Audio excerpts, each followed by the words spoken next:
I did not plan on editing the video like this, but in this first part, I'm just gonna do everything product related, like the installation and any comments I might have. And then in the second part, I'm going to do more of a how did I acclimate the kid to riding in front of me, riding on the bike, and especially riding with a helmet on. So hopefully that's useful. If not, I'm so sorry.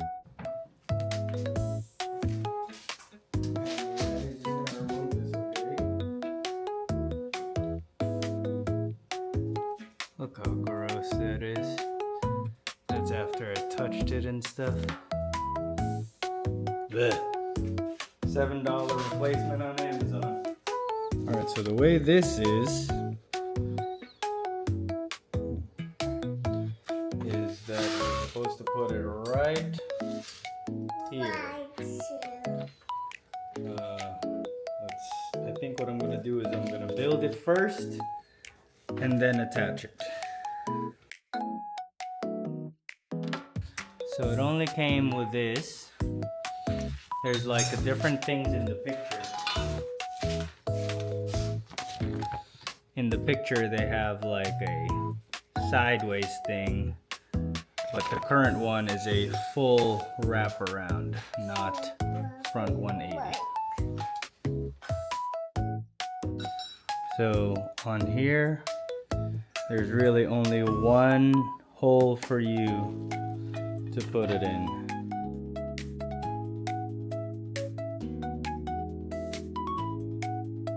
You have to like really nail it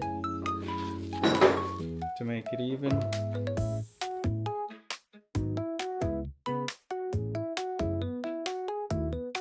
So I think the move is you do one side, screw it in,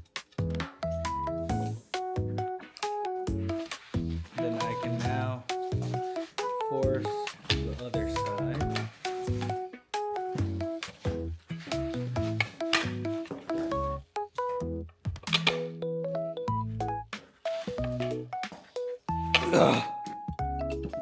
So this is me forcing it together. I know it's tough to see, that lighting is not great. But basically that has allowed me to force it all together. I'm gonna leave some leeway for it to go like this, I think. But I will definitely tighten it. So they give you a wrench. I'm just gonna tighten these. Alright, so now gives you some room here. What's next on the instructions? It says foot mounting with B1. So that's one of these. So they have a few screws. Let's find B1. Mia, show the camera B1. Show the camera. Closer. There you go, that's B1. So now we are attaching the feet to this thing. I'm gonna try to retrofit it to the kid. No, don't take that out yet. Mia. Okay, so this is what it's gonna look like. Mia, just, it's okay. This is what it's gonna look like. You're gonna put your hands there. And then your feet.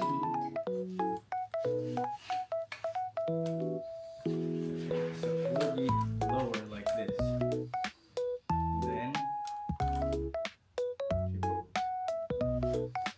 And then it's gonna be like this.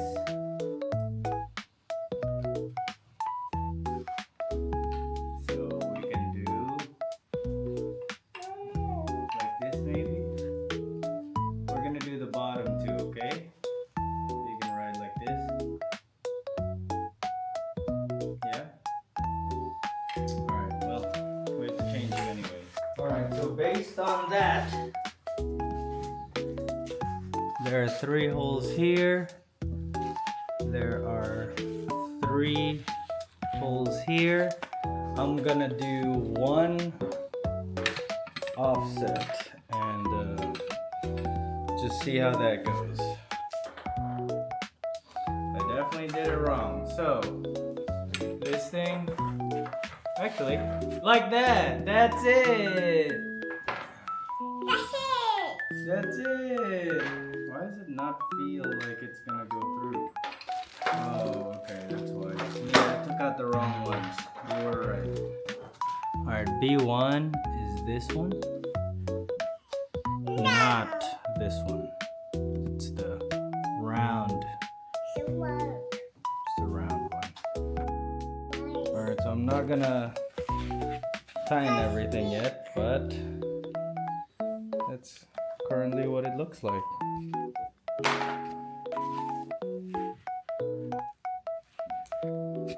Unscrew the bottom nut of the seat cushion to install the handrail.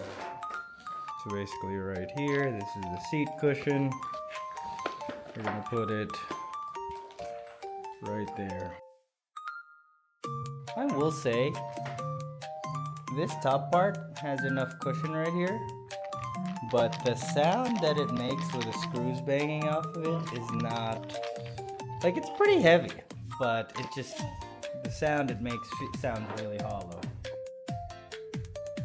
Obviously this part I am gonna more than hand tighten because this is a biggie.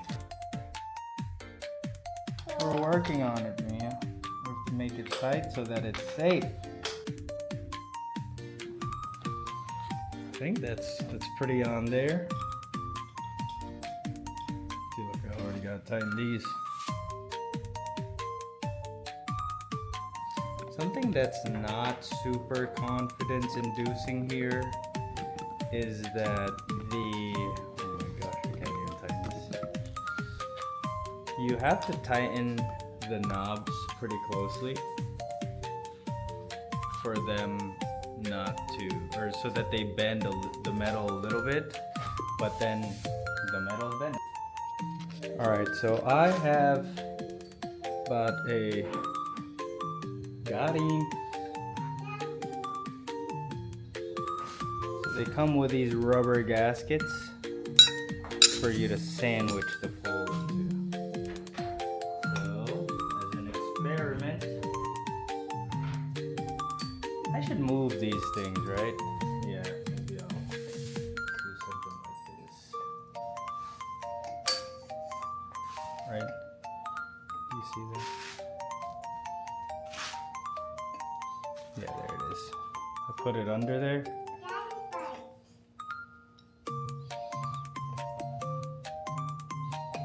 I don't know if that's gonna add tension.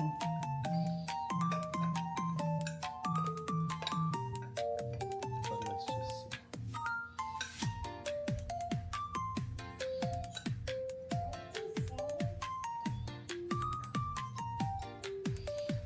Oh yeah, that's pretty thin. So we're gonna go A1. Alright, so the way they have it set up is that you go screw down, and then you go nut on the bottom.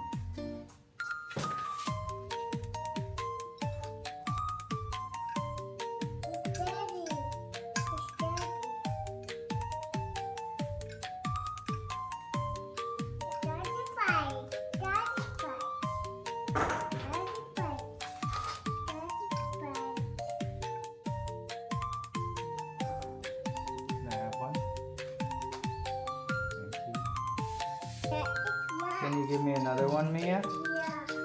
Make sure it's the correct size, okay? Uh-oh. Correct size? Yes, it is. Good job, Mia. So what I'm gonna do is I'm gonna hand tighten these.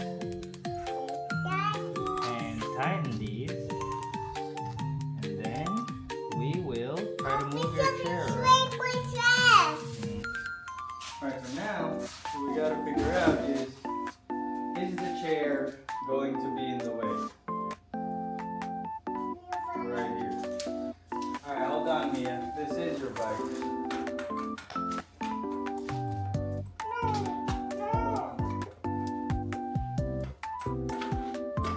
We're trying to see some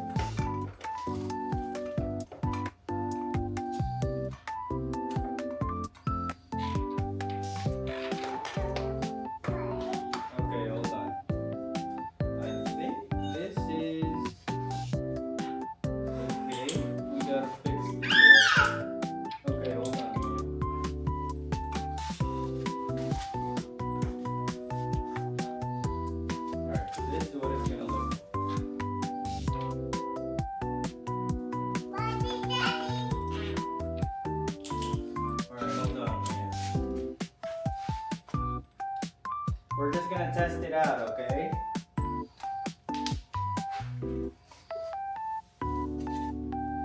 We're just seeing that it fits. Okay? This is still hand tightened, so I'm being very careful. Hand tightened. It's okay, Mia, it's okay. See, look, Daddy's right here, right?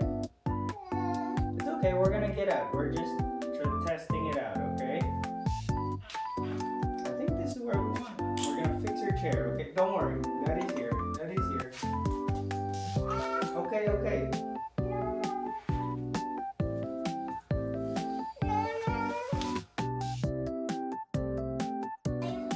What we're gonna do is tighten this part because she was like tilting forward.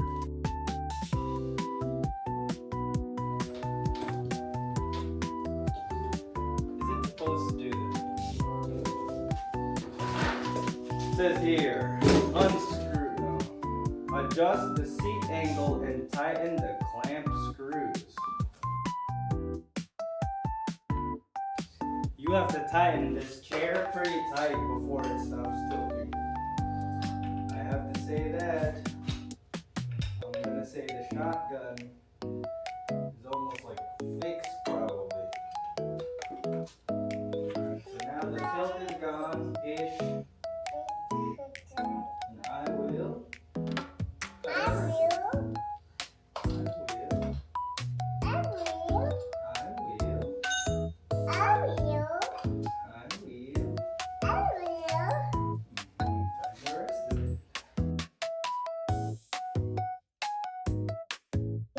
So this is the bike on my medium-sized mountain bike. So it's pretty far up.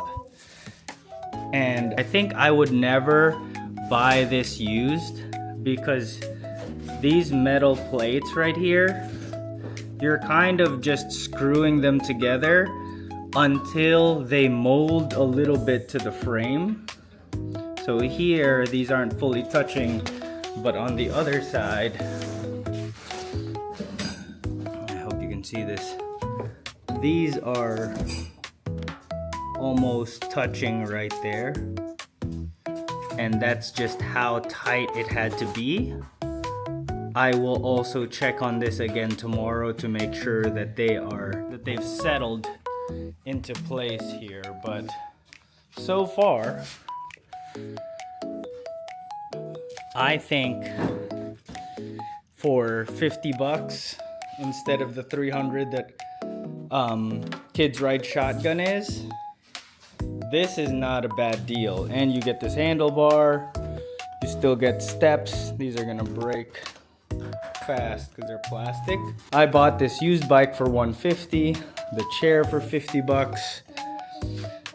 I think that's a good price when Kids Ride Shotgun is 200 plus new and 150 if you can buy it used on your marketplace. All right, so it is now day 2 of the install. And so I expect the metal to have settled a little bit so I can tighten it again. And then I just want to do a couple call outs from my install so that you guys have a heads up.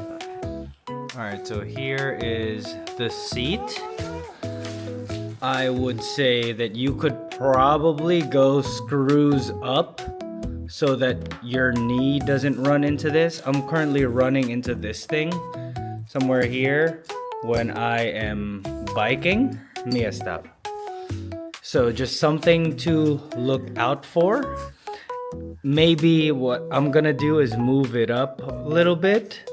Cause see, I still have about an inch of room and I think that might help with not running into it. It also came with these things. I think they might be magnets, but they are not on the instruction manual.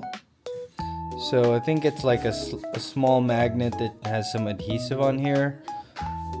Maybe it is for the pedals right there,